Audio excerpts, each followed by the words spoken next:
Thank you. So we're going to start it off with Michael King. And he will be just doing a little introduction. Hello and welcome to our webinar, No Warehouse, Downtown Phillipsburg, October 25th, 2021.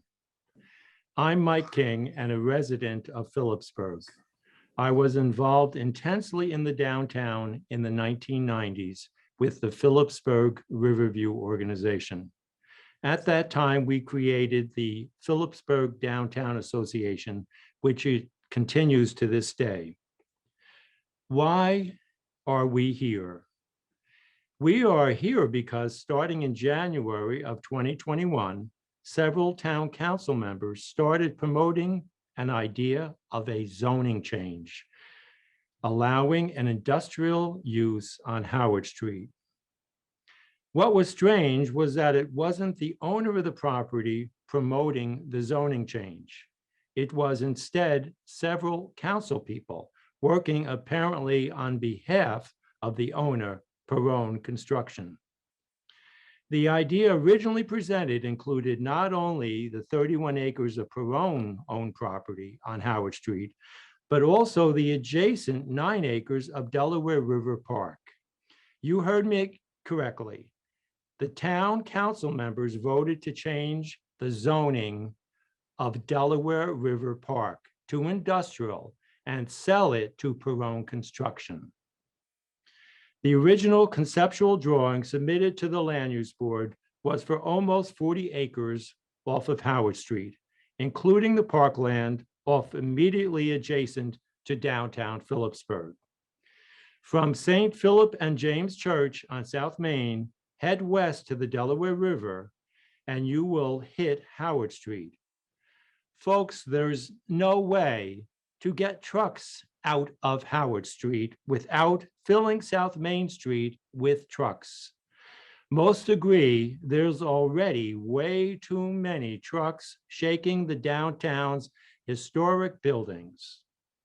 Scores of trucks daily will head west on 22 or east towards 22 through the downtown along South Main to Pohatcong. The news of this truck warehouse was received with shock and dismay by businesses and downtown residents. As Councilwoman Danielle DiGirolamo declaimed in explaining her vote, "You're going to decimate Main Street.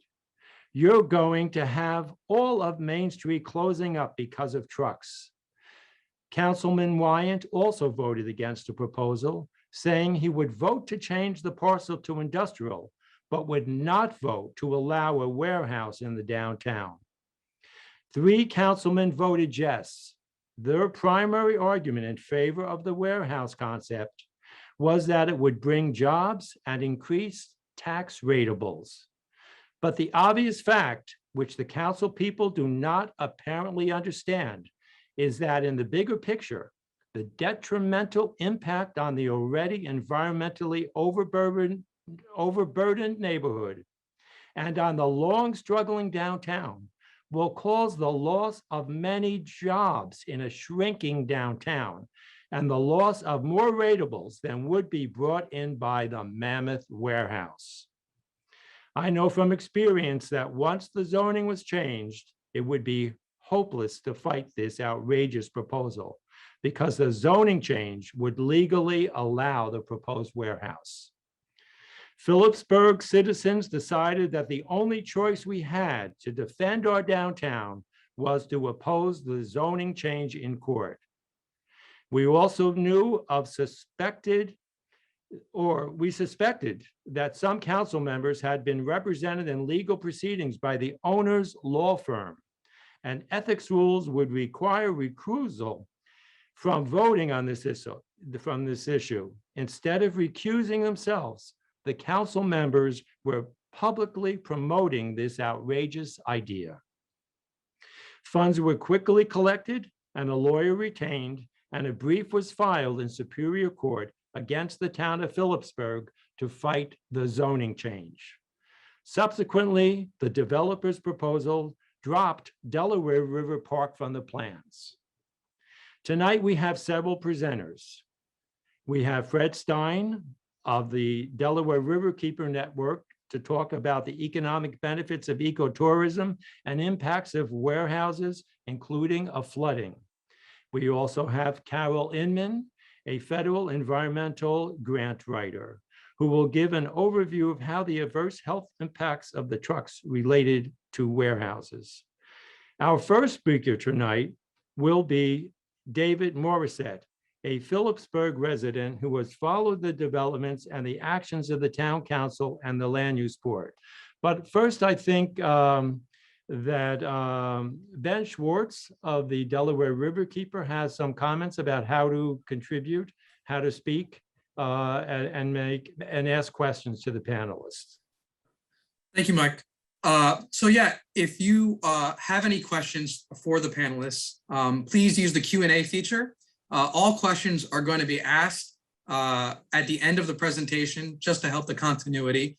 And I will be the one asking your questions out loud to all of the panelists at the end of the presentation.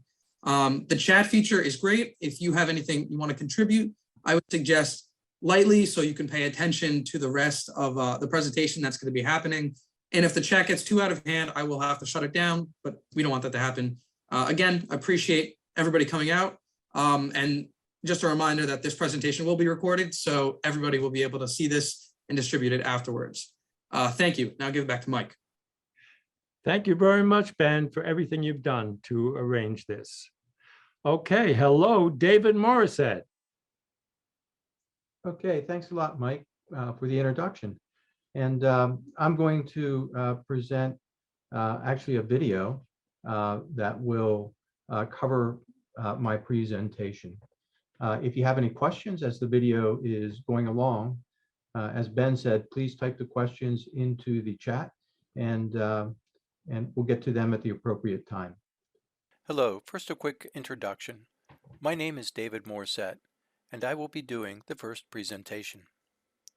A little bit about me. I live in Phillipsburg, and Phillipsburg is the place my family chose to make our home when we moved here from Georgia in 1995. I care passionately about seeing Phillipsburg move forward to become a riverfront destination. This has been the goal of many past administrations of Phillipsburg. This presentation will touch on some topics regarding the plans by Perrone Corporation and some on the Town Council to build a warehouse in downtown Phillipsburg. In this presentation, I will discuss what exists today, what is being proposed in terms of a warehouse in downtown Phillipsburg. I will review actions along a timeline that got us to the point of where we are and how things changed along the way. I will also take a look at some odd behavior in the process of getting to where we are. Some additional costs will be looked at and challenges the town will have to confront if a warehouse really does come to fruition. Woven into this presentation, you will see information regarding some things that will seem odd and may be the grounds for challenging some of the steps in the process of where we got today. Some of the odd things you may hear about may be part of the basis of a lawsuit that exists. For more detailed information on everything that is discussed in this presentation, please visit the website phillipsburg.nowarehouse.org.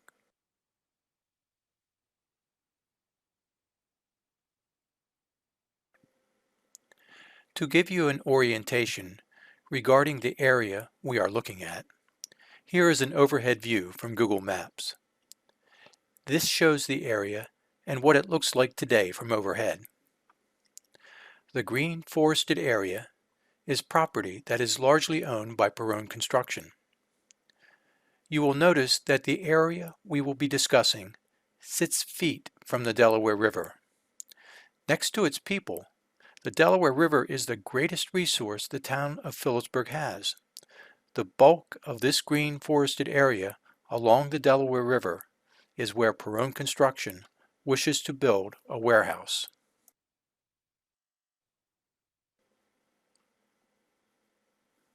Here is an image of the original warehouse that was proposed in the original concept plan that was dated February 2021. Now, one thing you will hear in discussion about the issue of the warehouse is that there will be those who will say, this is not a warehouse. They like to call it an industrial building. This is one of those situations where I say, if it looks like a duck, walks like a duck, and quacks like a duck, it's a duck. After you hear the specifications for the industrial building, I think you will agree this is a warehouse.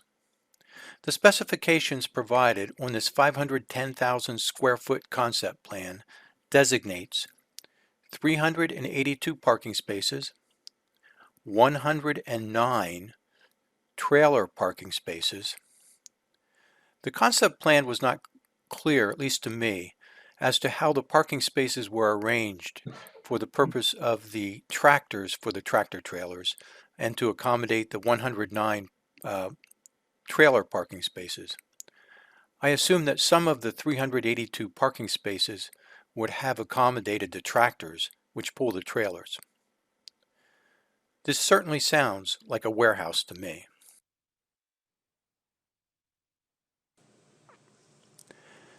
Now we will take a look at a tax map image that will provide some context on boundaries that exist and help explain some changes between the initial proposal that was presented in January 2021 and a revised proposal in July of 2021. If you follow my cursor, you will see a black line surrounding some of the property in this overhead shot. And here I'll go around the black line. It comes down here along Howard Street and kind of zigzaggies here. And you can see the black line come all the way down here. Now I think a little bit of this property might have been sold to the train excursion company, but the black line comes down here, up and around. Okay? So inside the black line, what you see are known on the tax maps as Block 2102, lots L2 and L11. This is Perrone Construction property. Lots 2 and 11 have been renamed to lots 2.01 and lot 2.02 on the new tax map. So you will see those names on more current documentation referring to those lots. Now, if you will continue to follow my cursor, we're going to travel along the green line. And this is the green line here. Okay, so that's the green line. The property inside the green line is what is known as Delaware River Park. This is public parkland that was paid for by the state Green Acres funds with your tax dollars. This land was purchased for the specific reason of public green open space. In the original consistency plan, some members of the town council wanted to sell this land to Perrone Construction for the purpose of building their 510,000 square foot warehouse. Some members of the council wanted to take your public land and sell it to a private developer. Well, this is where things really start to get interesting. Some members of the community and members of organizations that are helping to put together this webinar protested and contacted the appropriate state agencies, and the attempt to take your public land was nipped in the bud. The state Green Acres folks told the town they could not take that land and provide the land to the developer, Perrone Construction. This demonstrates that if you make your voices heard and we work together, with your help, we can make a difference. Now, some members of the town council and Perrone Construction are not able to take your public land to build their warehouse.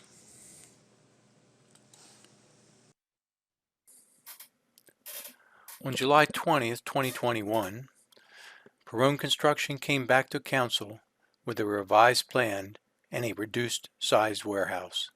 They couldn't use the Green Acres property, so they made the warehouse a little bit smaller.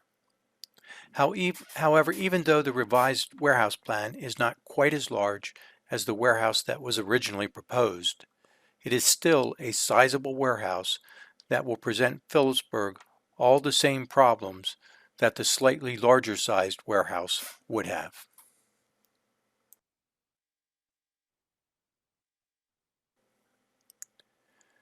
Here we'll take a look at the specification of the reduced size warehouse. It would have 420,000 square feet. It would have 80 loading bays, 39 tractor-trailer parking spaces, and 400 parking spaces for cars. That large industrial building certainly, again, looks like a sizable warehouse. I will quickly go over the timeline and mention some things that minimally seemed odd in the process. In the first official step of the process on January 19th, 2021, things already were getting a bit strange. The Town Council passed a resolution that was sent to the Planning Board, directing the Planning Board to return to the Town Council an amendment to the Riverfront Development Plan. It seems the resolution from Council should have directed the Planning Board to give consideration as to whether changing the zoning of the property that Perone Construction owns from residential to industrial fits the master plan, and then if the Planning Board believed the change in zoning fit the master plan, then the Planning Board should prepare an amendment to the Riverfront Development Plan to include industrial for the Town Council. It's unusual that the Council's resolution didn't ask the Planning Board to consider it, to consider the matter and then make the amendment if they felt the amendment was appropriate. Another odd occurrence was two council members who seemed to be working as proxies for Perone Construction held public relation events on Perone Construction property with no representatives of Perone Construction present. On January 20th, Councilman Robert Fulper and Frank McVeigh held a Facebook Live presentation on Perone Construction property, promoting and advocating for Perone Construction's behalf, promoting Perone Construction's interest of building a warehouse on the property. On January 24th, 2021, Councilman Robert Fulper and Frank McVeigh held a live event promoting and advocating on Perone Construction property, promoting and advocating on Perone Construction's behalf again, promoting Perone Construction's interest of building a warehouse on the property. There were approximately 30 people in attendance at that event, and both of these events received press coverage.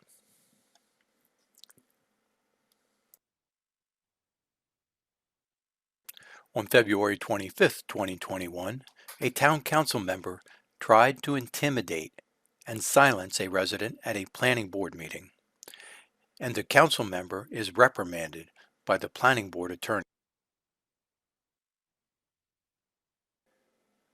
On March 26, 2021, the planning board decides that a warehouse along the river in downtown Phillipsburg does not conflict with the Phillipsburg master plan. Interestingly, although the changing for the area in question would have an impact on many topics, the public was not allowed to get feedback and the planning board members were not allowed to consider those items, such as how would a potential warehouse affect traffic? They were not allowed to consider noise issues since tractor-trailers will most likely violate current noise ordinances.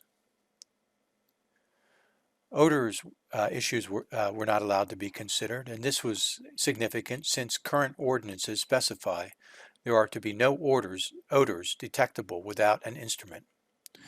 Couldn't talk about storm runoff. Couldn't talk about light pollution. We couldn't talk about the number of trucks going in and out each day. or the issue of taking public parkland from the community.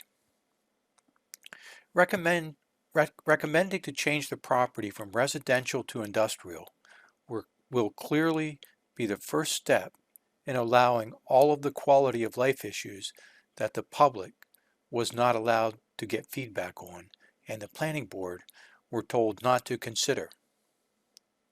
It does not seem as if the process allowed for true consideration of the issue of changing the zoning to industrial to be done.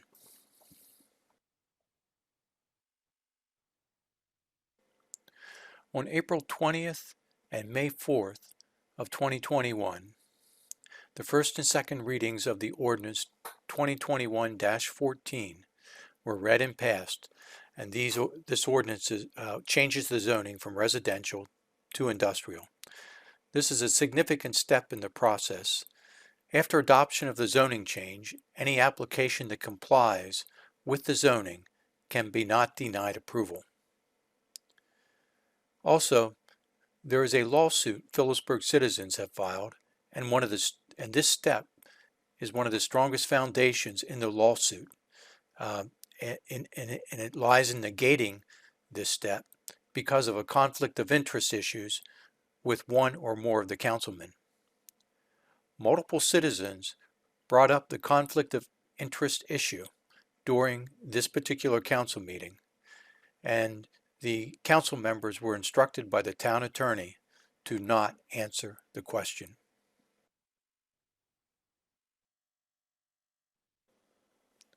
On July 20th, as was mentioned in a previous slide, Perone Construction presented a slightly reduced sized warehouse because the state would not allow the town and Perone Construction to take your public parkland.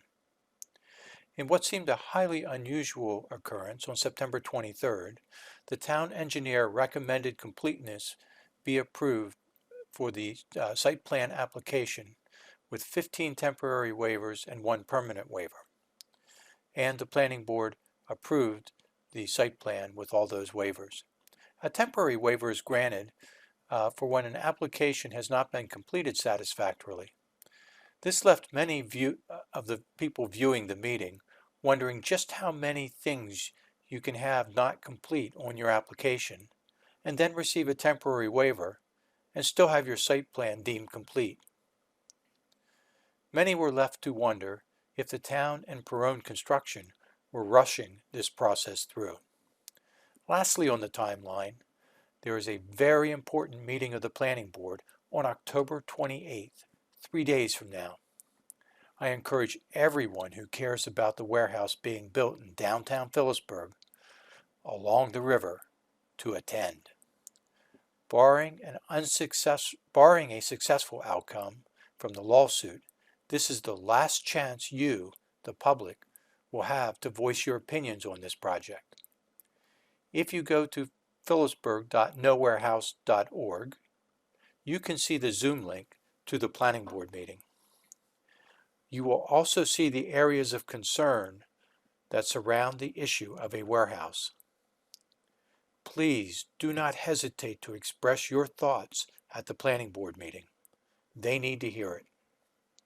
If you have further areas of concern that you do not see on the main page at phillipsburg.nowarehouse.org, use the contact feature on the main page and send your comments. Your comments will be received by Mike King at the Phillipsburg Riverview Organization.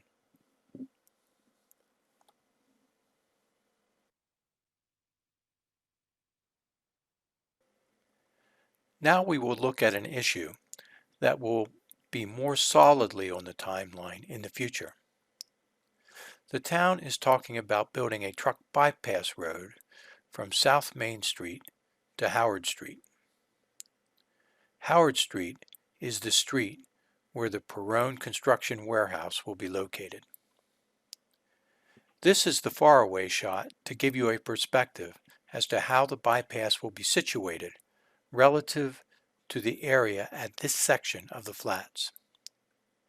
The red and green lines represent potential paths for the truck bypass, and the blue line is South Main Street.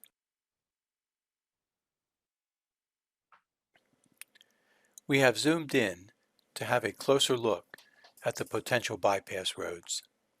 The red line represents a potential bypass road that uses McKean Street, and the green line represents a potential bypass road that would cut through the waste hauler company, LMR. The town does not currently own the properties on McKean Street and would have to purchase the properties on the street in order to widen the road and complete the truck bypass road.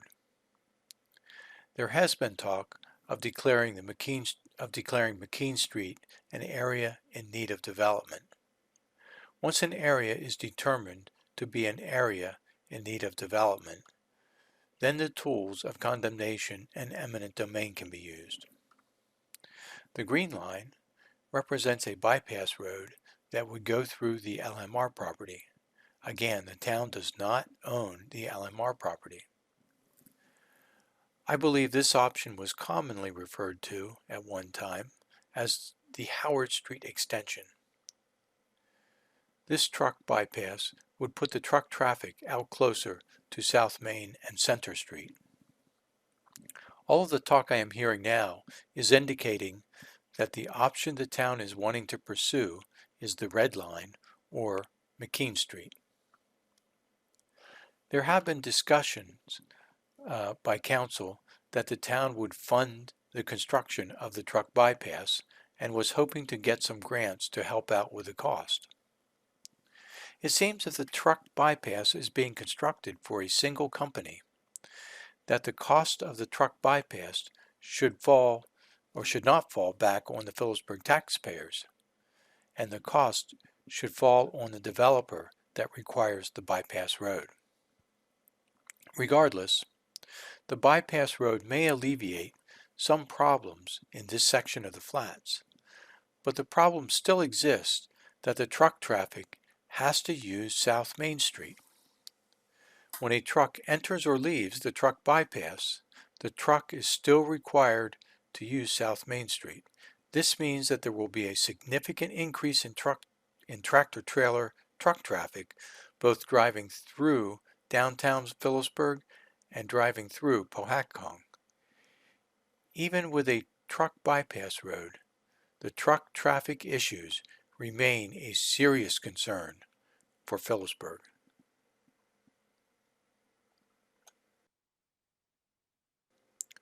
This concludes this presentation. Thank you for listening.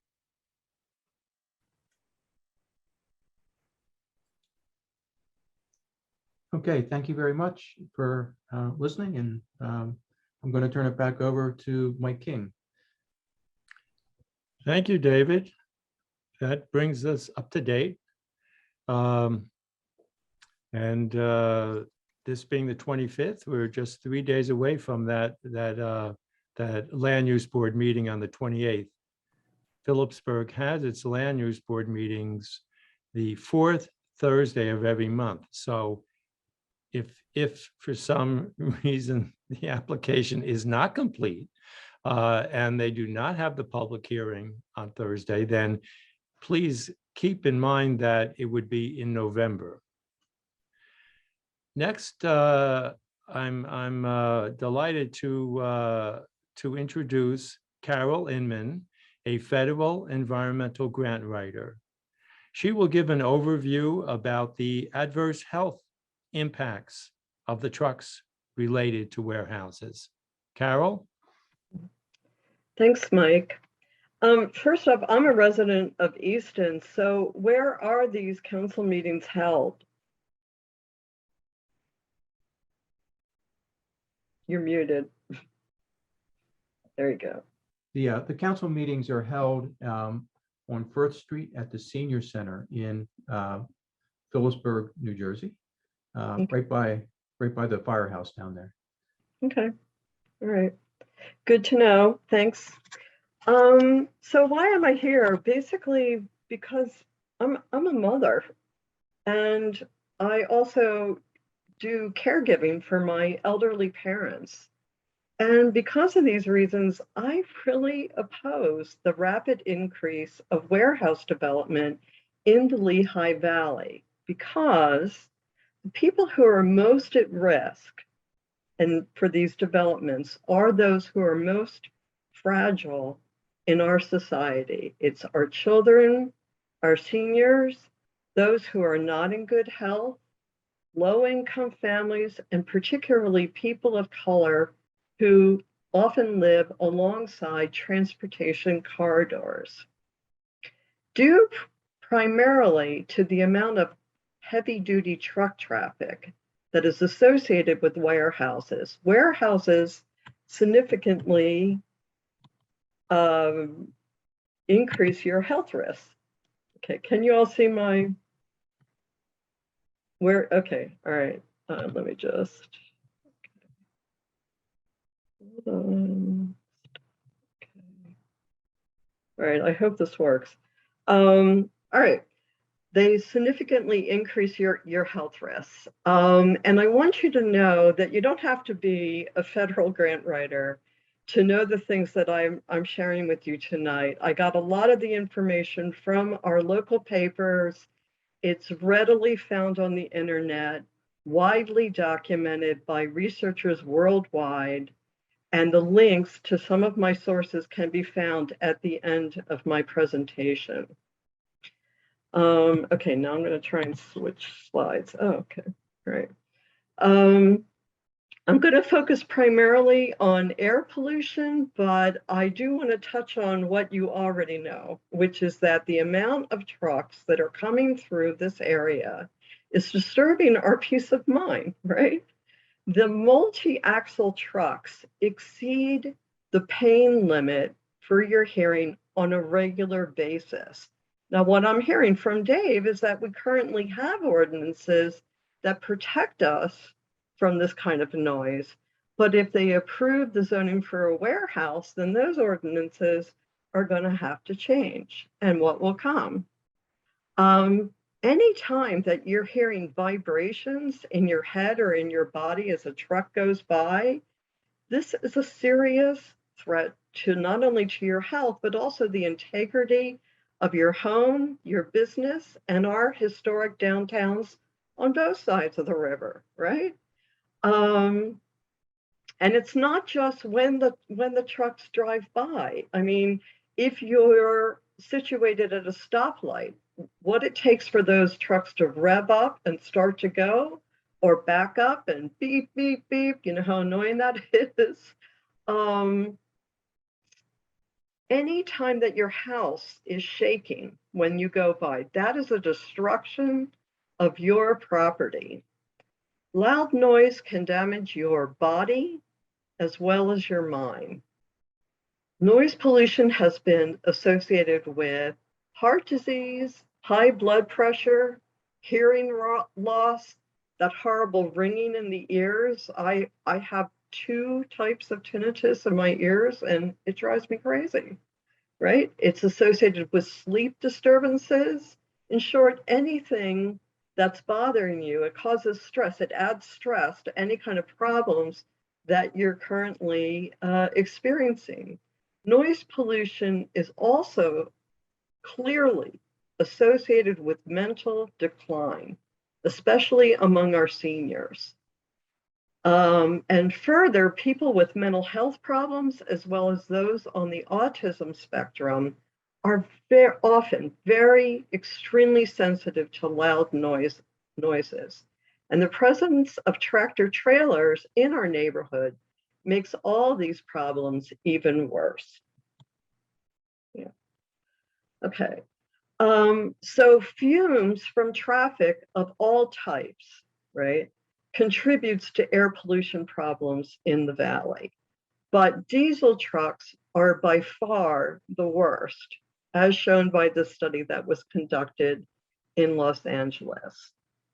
And it's important to know that already right now, right, the number of bad air quality days when people with any kind of respiratory illness are advised not to leave the house, right, is rapidly increasing in the Lehigh Valley. Last year, we had 51 days when there was a red bad air alert. Okay, and so that's nearly 2 months out of every year, just the way things are right now. Imagine what's going to happen when you add even more trucks. And the main point is that diesel fumes, especially, are toxic. They have been found by the World Health Organization to be a class 1 carcinogenic, a class 1 cancer-causing agent that is directly linked to lung cancer, and it is also strongly associated with asthma, bladder, and prostate cancers.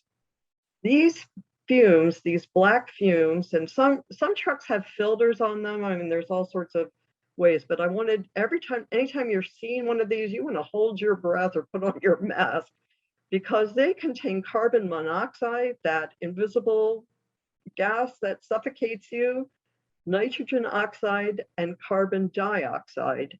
And these are gases that invade your lungs, cause illness, not just make illness worse, cause the illness.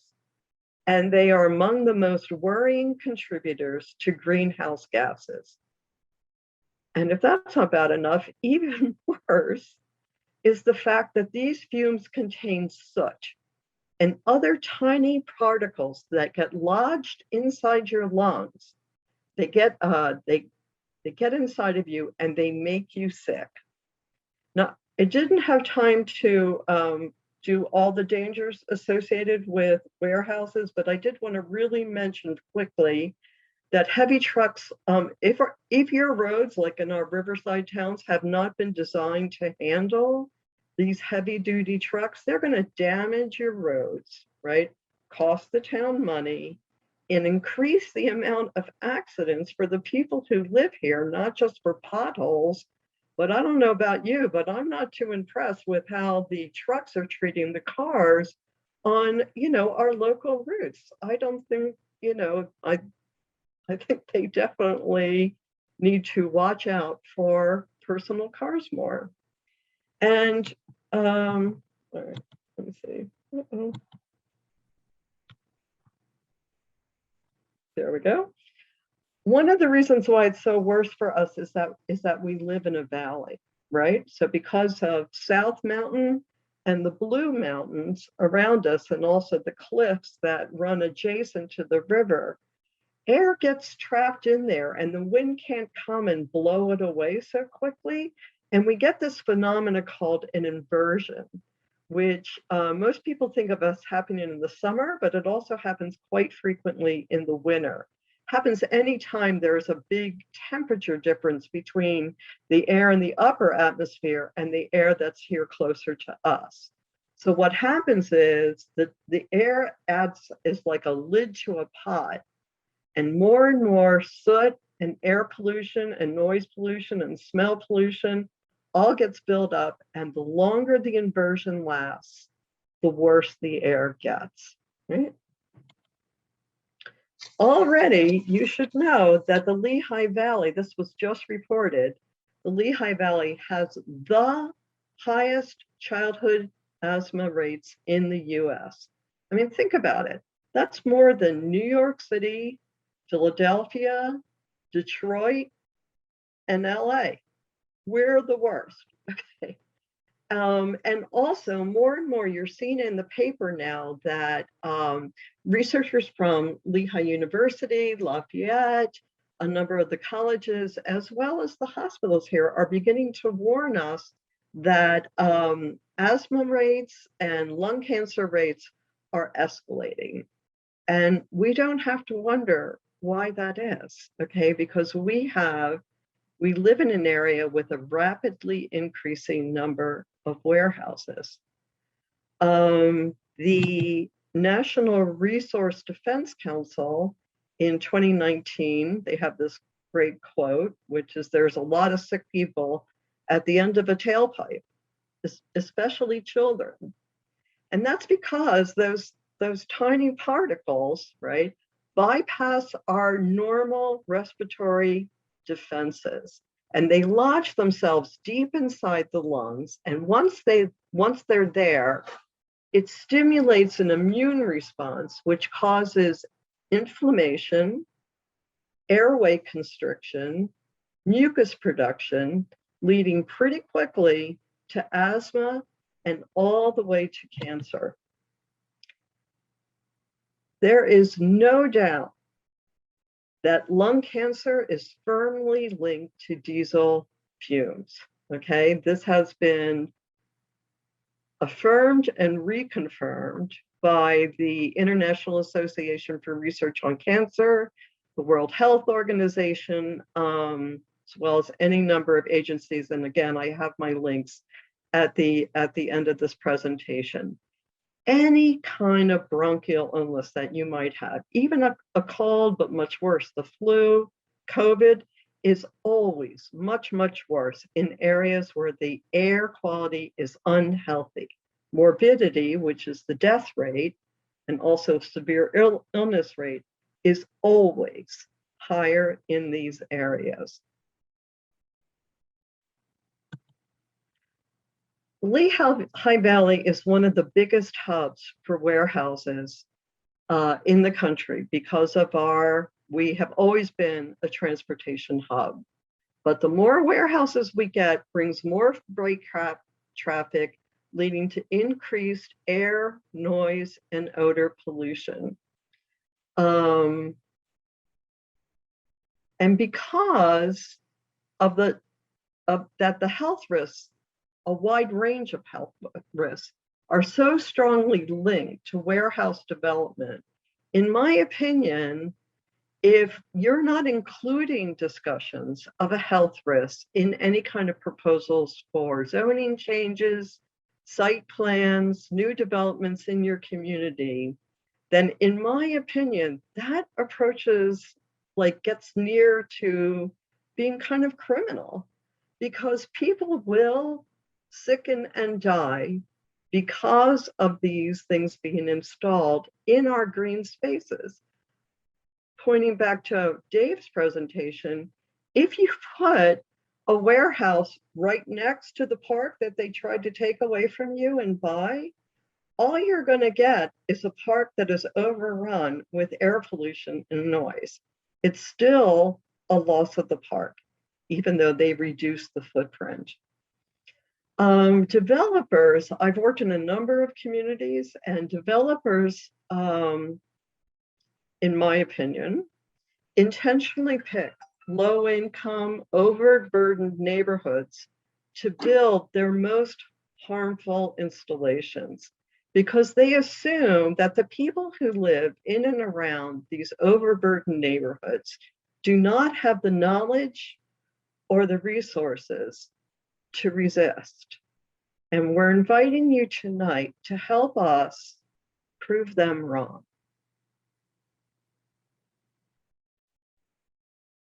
And next, I want to introduce, with great pleasure, Fred Stein from the nationally acclaimed Delaware Riverkeepers Network.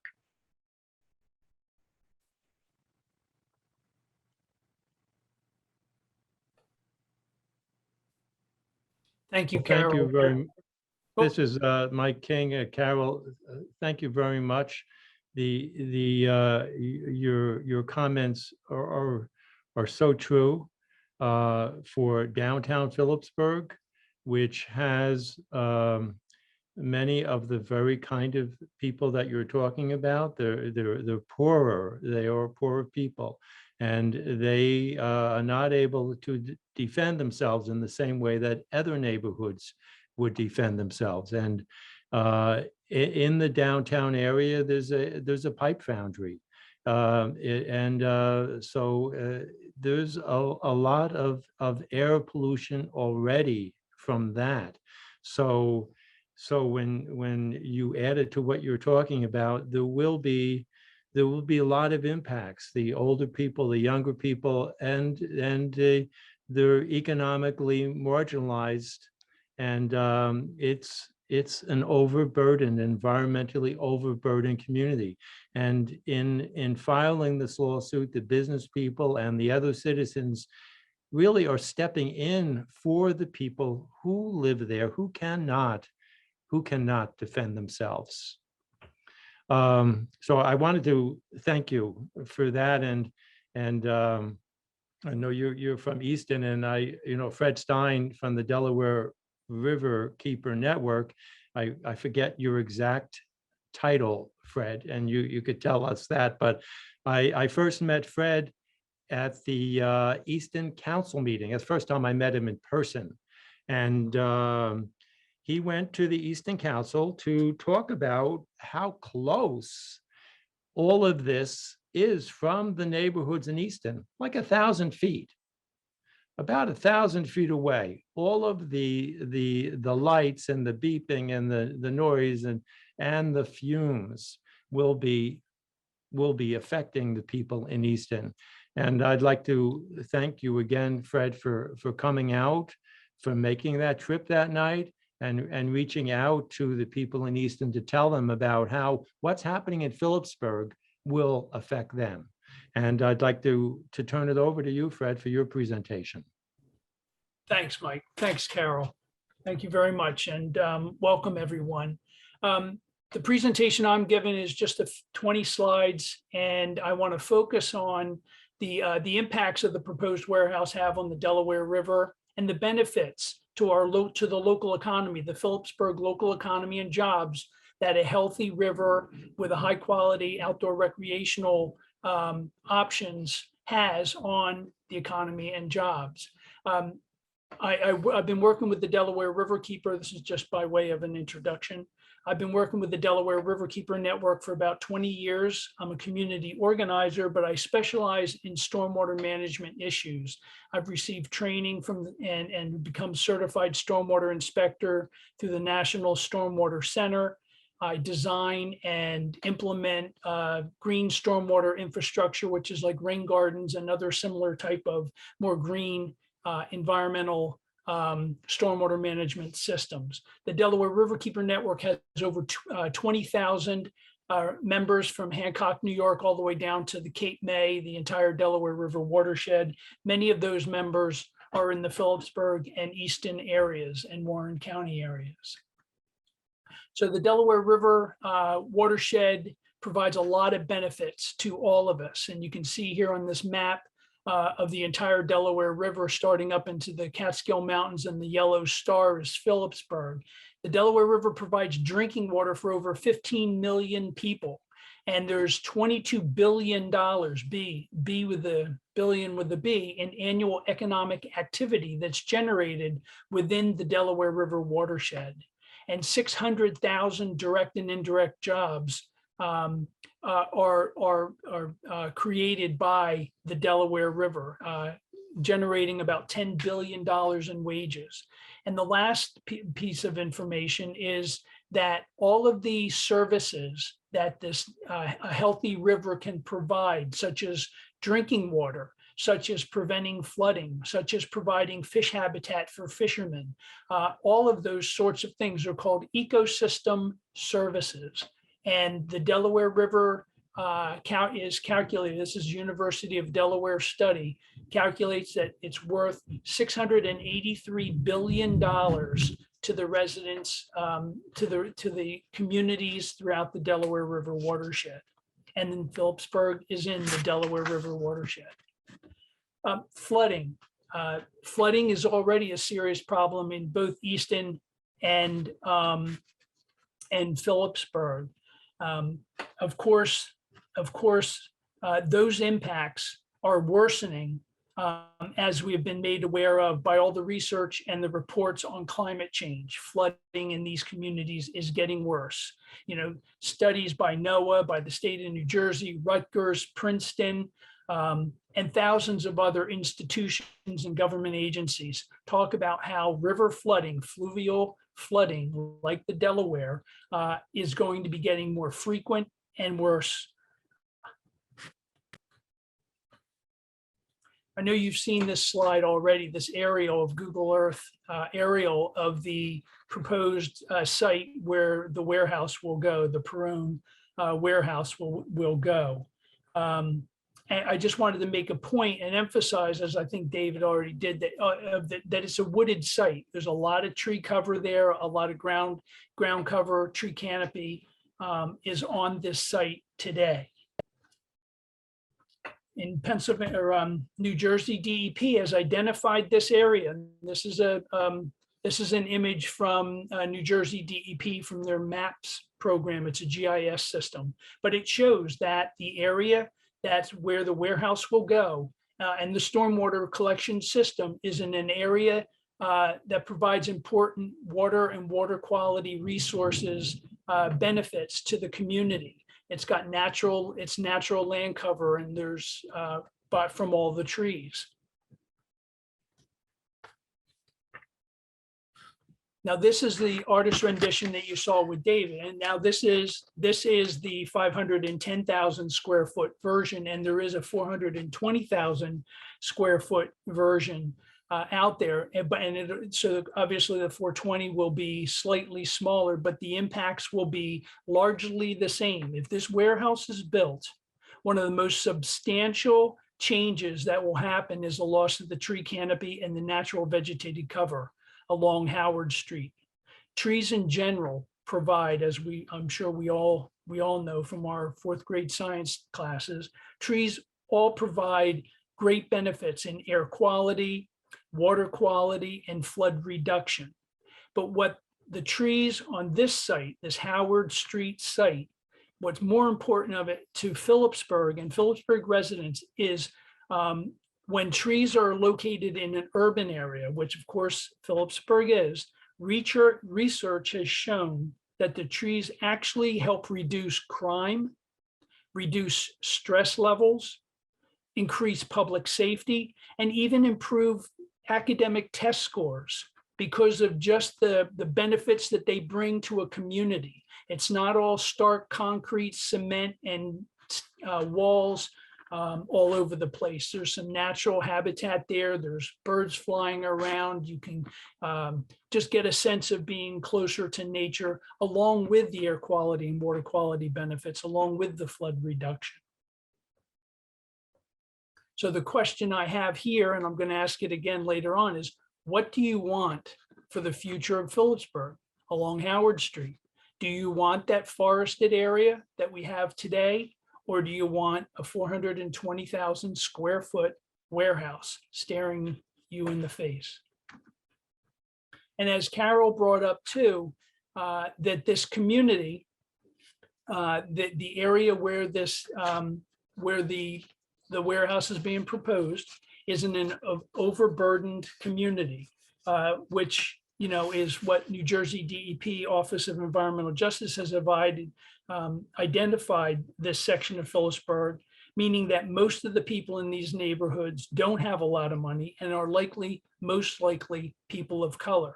And they want to plop this right down where these impacts are and other impacts, the pipe foundry that Michael said, are all right down there. You find the same in Camden, New Jersey. You find the same in most poor communities. That's where they put the polluting industry. Why do they keep doing that?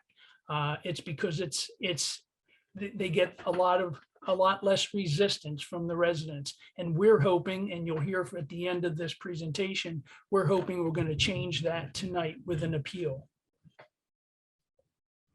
Speaking of clearing trees, listen to what Phillipsburg's professionals say about clearing the land and replacing the trees with impervious coverage. Now what you can see here is the municipal stormwater management plan that Phillipsburg adopted. Their elected officials adopted, and I'll read straight from that. Quote, land development that dramatically alters the hydrologic cycle of a site and ultimately an entire watershed. Prior to development, native vegetation can either directly intercept precipitation or draw that portion that has infiltrated into the ground and return it to the atmosphere through evapotranspiration. Development can remove this beneficial vegetation and replace it with lawn or impervious coverage, reducing the site's evapotranspiration and infiltration rates. Clearing and grading a site can remove depressions in the land, like low spots in the land, that store rainfall. Construction activities may also compact the soil and diminish its infiltration ability, resulting in an increase in volumes and rates of stormwater runoff from the site. These increases can create new and aggravate existing stormwater and downstream flooding and erosion problems.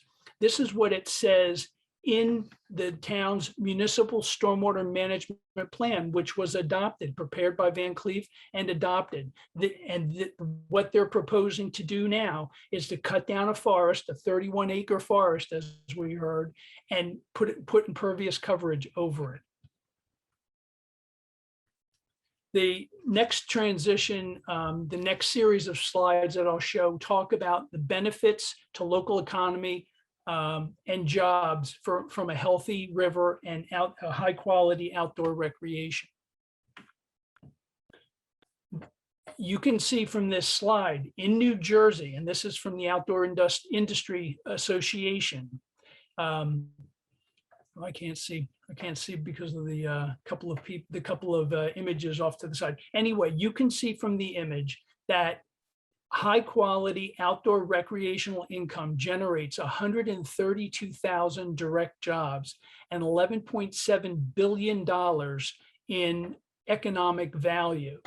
And I apologize, I can't read the wages and salaries at the bottom because I have something over top of that. But the point here is that when a developer comes in and says, we need this warehouse because it's going to create jobs and it's going to create tax ratables, you know, while that may be partly true, keeping that area as a forest, providing the ecological value that a forested area has on outdoor recreation creates jobs, and it creates taxes and generates income for local businesses also. As this image from the Skyland visitors shows, that outdoor recreation throughout Warren County, bike-friendly infrastructure is already in place, and there's already promotion of these kinds of outdoor activities are already in place. Images from down, the recreation is not just bicycles, but it's tubing and rafting down right past Phillipsburg and right past Easton. As reported in the Skylands Visitors, the Rails to Trail magazine, and Pennsylvania DCNR, there is already high quality outdoor recreation of all kinds in and around Phillipsburg, throughout Warren County and the New Jersey Skylands, and across the river on the DNL Trail. This high quality outdoor recreation, or ecotourism, attracts tourists that want to come to this area to play, but also to eat at restaurants, stay at hotels, grab a sandwich from a deli, grab a beer at the brew pub. Some of Pittsburgh's downtown small businesses depend on those tourists that will come across, and will come across the bridge from Easton. Will those tourists be more or less likely to come and sit out on an outdoor table with a warehouse, with all the trucks, the noise, the lights, and the smells? According to the Rails to Trails Conservancy, again, with increased restrictions on close contact activities because of COVID, Americans across the country swamped local trails. Swamp, that's a good word. They went crazy, and they went to the local trails and rivers to hike, to bike, to paddle, and to swim away in their free time. The Conservancy found that the use increased in trails across the country, increased by 200% on several trails from 2019 to 2020. And the Delaware Valley Regional Planning Commission saw some trails see increases of over 450%. And this, even though we're loosening up those restrictions, the push for being outdoors has maintained momentum. So these kinds of increases in people riding on the DNL trail and going out leaf peeping in the Poconos and that sort of thing has continued on. And so the point is that would that continue to happen if you continue to chip away with another warehouse on the waterfront? According to, and we all know that, the American shad is back. When the river used to be so polluted, American shad and other migratory fish weren't able to come upriver.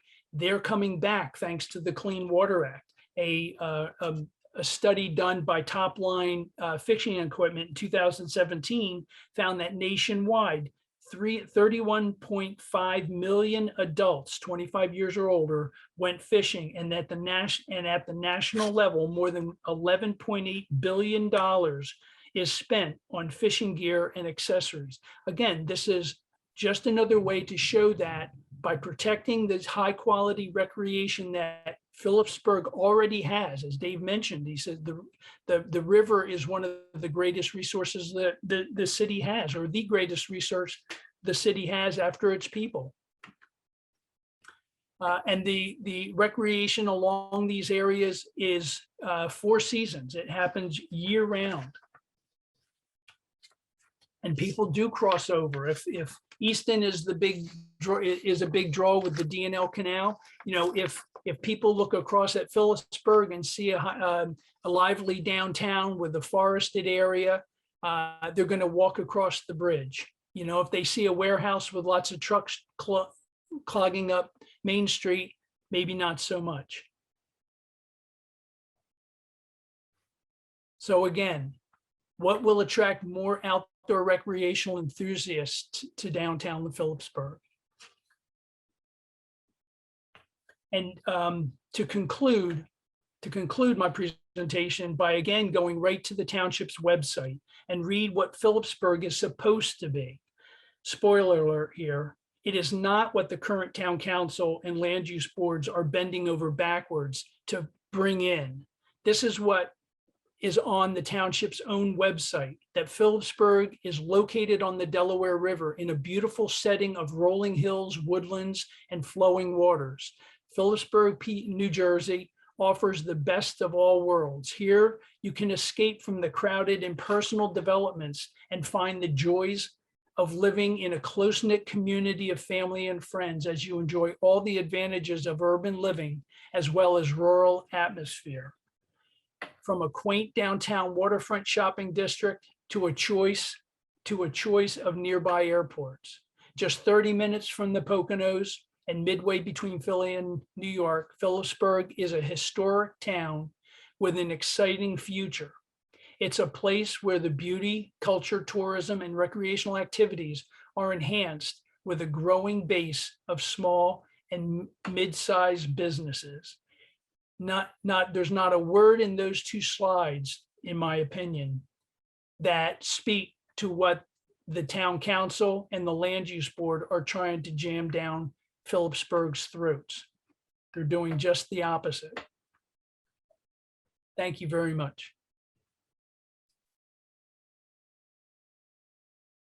Fred, thank you very much. Following up on the very idea that you're talking about and how Phillipsburg talks about itself, and as you described, as you read right off of their website, it's not a warehouse. And using that idea is, the lawsuit that was filed by Potter and Dixon focuses on the master plan of 2004, which is the guiding or has been the guiding principle for the last 20 years. The master plan describes conservation plan and objectives. Protect critical environmental features and areas not otherwise regulated. Preserve the remaining natural features. Increase public access and use of the Delaware River. I'm reading from our lawsuit, which was taken directly from the master plan. Recommendations: create a riverfront development plan for the entire length of river frontage, providing for the river-related businesses, activities, and housing, and including access plans for trails, view areas, and such.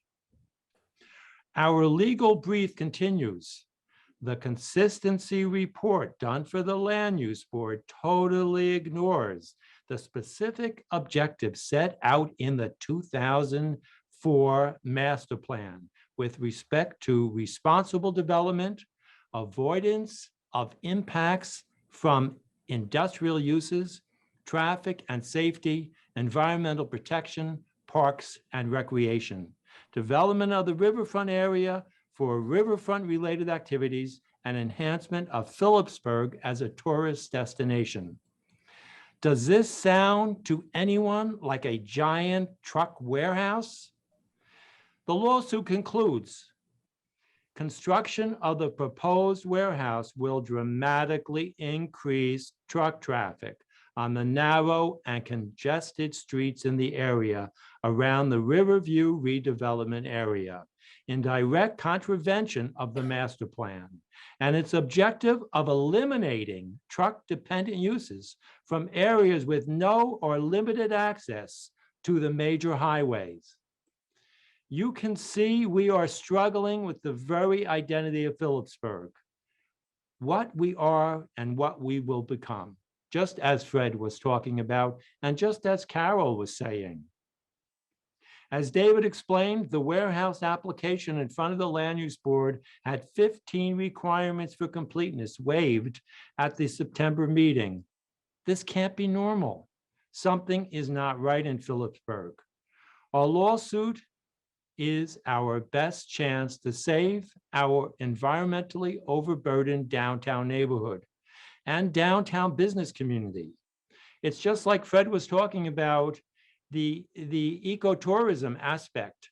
It's when the council people are focused in on the jobs and the ratables from the warehouse, they forget the bigger picture, which Fred has brought to the forefront of this discussion. So I'm proud that Phillipsburg has risen up to defend itself, just like Carol was talking about. So many times a developer will choose a neighborhood like this because of the downtrodden nature of it. But Phillipsburg has risen up to defend itself. We need additional citizens to step forward and contribute. We ask you to please write a check to Potter and Dixon. Please step forward to help.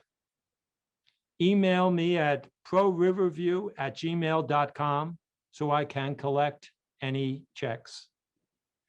Most important now, as a reflection of our collective opposition to this application, is that we receive small donations from many individuals. $20 or $25 will be appreciated.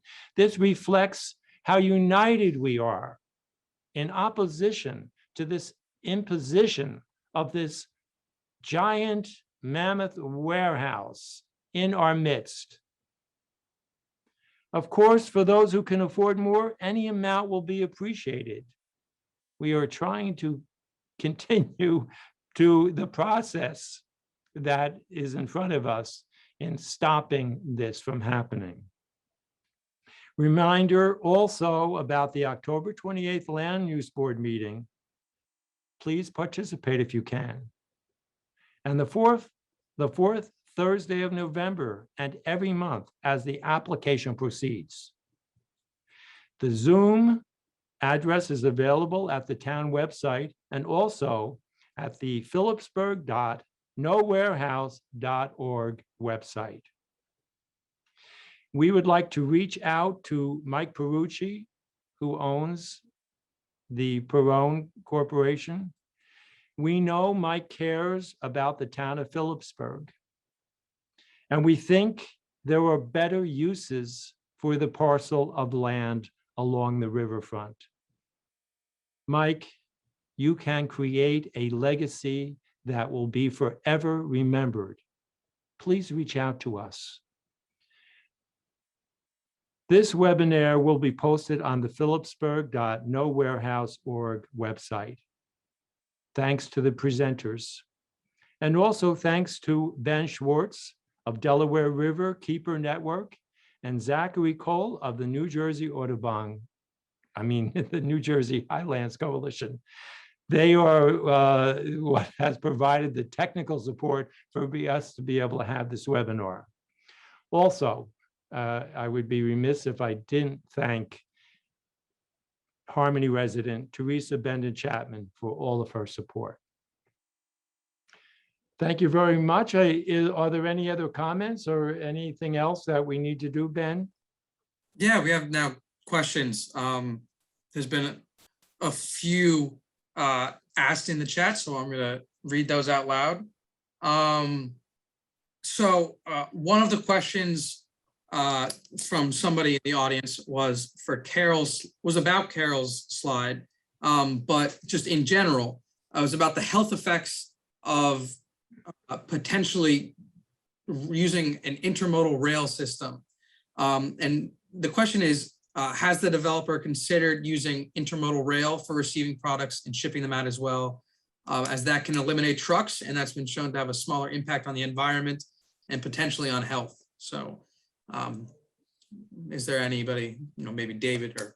I can say that I'm aware of in Port Newark that the railroad accommodations have been greatly upgraded. And you can see going through Phillipsburg, the shipping containers on the trains. This is a little off the beaten track as far as that goes, but so many years ago, I remember back in the 1980s, there was a conversation in New Jersey in the gubernatorial election about whether there should be a free trade zone in Mount Olive or whether it should all happen in Port Newark. And I think that is time that we have that conversation again, because the way that this is going, as Carol was describing, overwhelming our air, overwhelming our roads and our neighborhoods is not very good direction. So yes, the idea of doing this all through the rail, having so much more in Port Newark and at the shore where the container ships are coming would be a way to do this, but that is not basically what's happening right now. Thank you, Michael. We also had a question asking to make. If I could follow up on the question on the intermodal rail, I think that's an improvement over truck traffic. There's been no discussion at all in any of the discussions that I've heard at the council or the planning board regarding using a rail system. And the primary discussion as of late has been truck bypass roads. So I have heard nothing about intermodal rail for this particular warehouse. And interestingly, it sits next to railroad tracks. All right, thank you, David. Somebody also asked about making, the slideshow printable. So along with the Zoom link to be sent out of the recording of this webinar, I'll make sure that the slides can be posted. If people have any questions, you can reach out and I'll get you in touch with the panelists in particular who would be best able to answer that. So I'll make sure that that's sent out and don't worry about that. One of the questions from Aaron Coleman in the chat was about why can't the town purchase this property as part of the recreation department in Phillipsburg and use the entire property basically, instead of just the park, I'm assuming. Well, we do know that the developer purchased this property about 2005 and for about $4 million. So we have that information. There is an open space fund in Phillipsburg. Hopefully, it's accruing to be used in something like this. And it's a great suggestion. That's definitely where our minds have arrived at, because no matter what is planned for that area, how to get the traffic out of it is always been the stumbling block, whether it's been residential or industrial. How do you get all of the traffic out of that very contained area? So, yeah. And I would add, there's not just, it's not just open space funding from Phillipsburg, but the state has that. It has Blue Acres money too, which is money for protecting waterfront and water features. And I'm not familiar with it, but you could certainly make an argument that this is a riparian buffer, which is along the river and ecologically sensitive. And probably will, as climate change hits us, is more and more flooded. So there are others, and then there's private organizations that this is what they do. So there's other funding available that could be a possibility. Yeah, we definitely want that to happen. I mean, as Carol pointed out, the park that we have will be not the best thing. Right.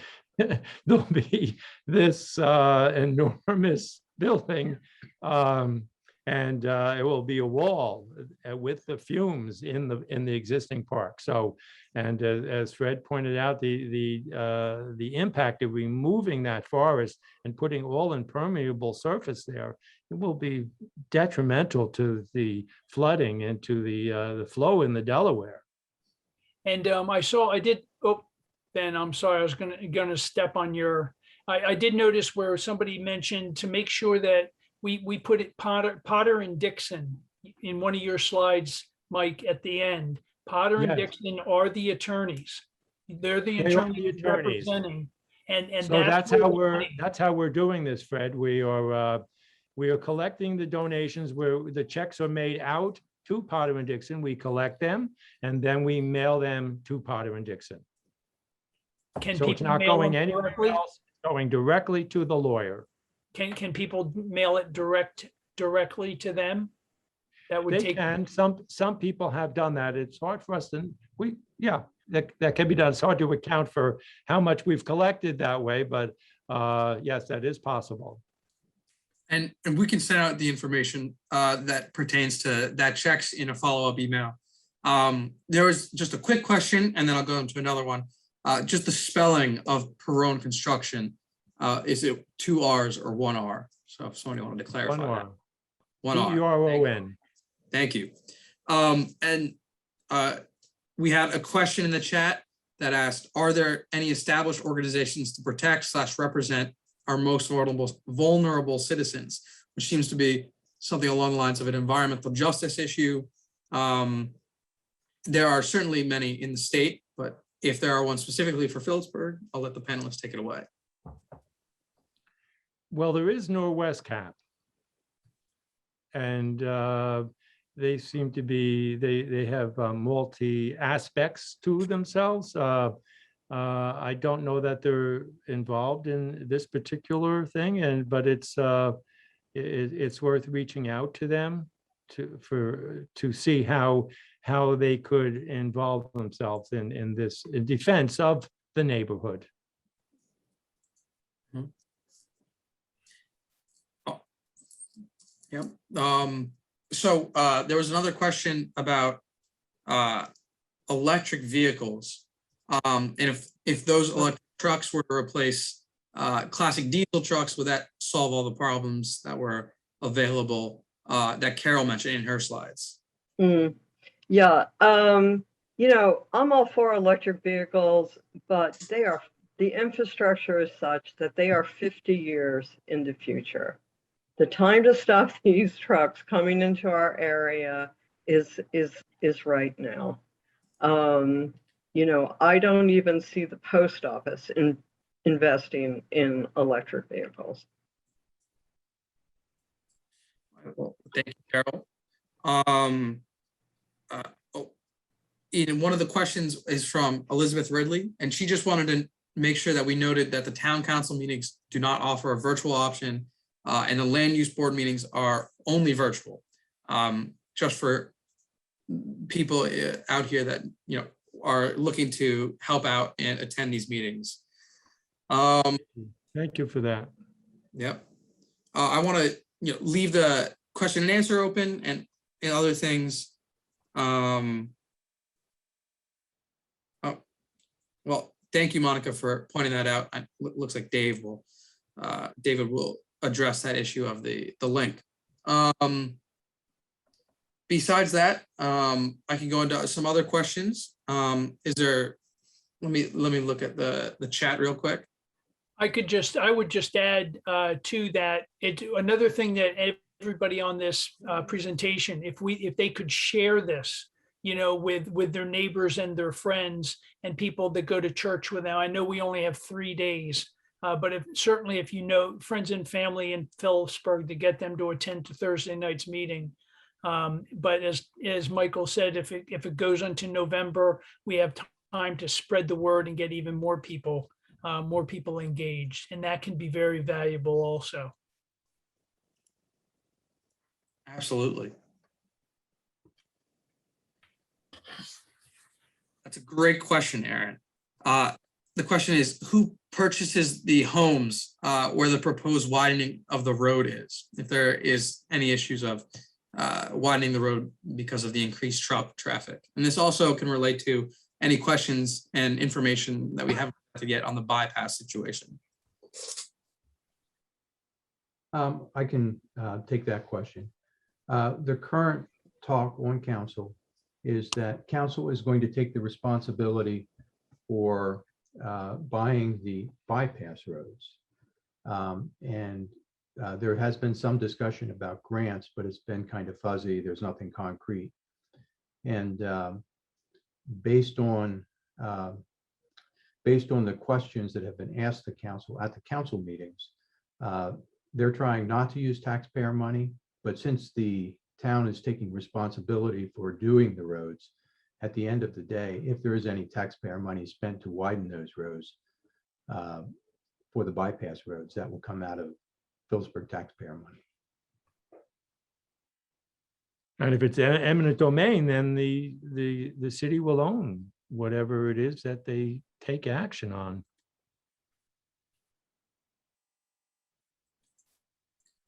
We also had a question if the commissioners have spoken about this in any way and what their current thoughts may be. Well, as far as the county commissioners, unfortunately, the Commissioner Kern has spoken favorably about what actions the council was taking to lead to this warehouse. We're quite disappointed that he has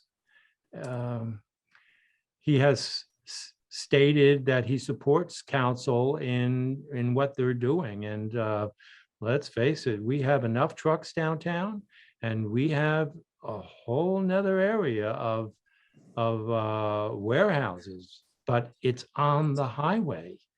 And so maybe in his comments that spoke to this issue in the zoning change, maybe this was earlier on before the total size of this and the impact and the location of it. Maybe he wasn't fully aware of that at that time. Mm-hmm. Okay. One of the questions was just asking to specify if there was a resolution about the town paying for the roads, or is that the council president's decision? There's no resolution. Everything that I've seen so far has been discussion. And in the last council meeting, a councilman asked Stan Schreck of Van Cleef Engineering to take a look at the situation in terms of acquiring McKean Street.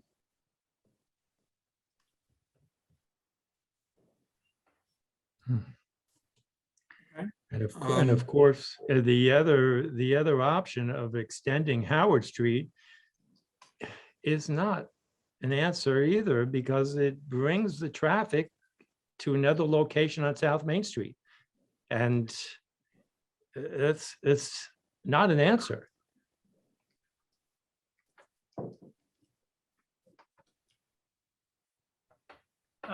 Ben, do we have any other questions? It does not look like we do have any other questions right now. That's totally fine. We've had a good amount. If anybody has any last minute questions before we close it out, please type them in the chat and I'll make And sure. if any of the panelists have any last comments or thoughts to share? Well, the only thing I wanted to share, that I was really appalled to learn that Phillipsburg is thinking about, donating money to a private developer to build the road when they can't even keep up their own public library. Seems to me they really got to get their priorities straight. Yay, Carol.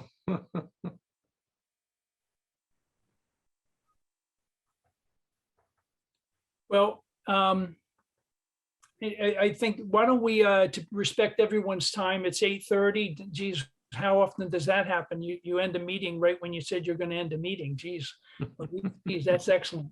So, Right. but I'd like, we had 27 people on the, in the participation that joined this. Hopefully many of them were from Phillipsburg.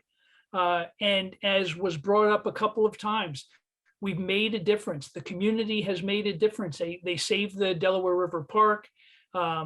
They're creating a lot of hurdles on this warehouse project, and what will happen, what can make that success just multiply is have more people show up on the 28th, and more people find ways that they can send a check, no matter what they can afford, to Potter and Dixon to help, because a lot of times, you can speak with passion in a microphone and elected officials will ignore you, but you get an attorney in there to crack the whip and make sure they're following the regulations, and it makes a big difference. And a $25 donation, $30 donation can go a long way.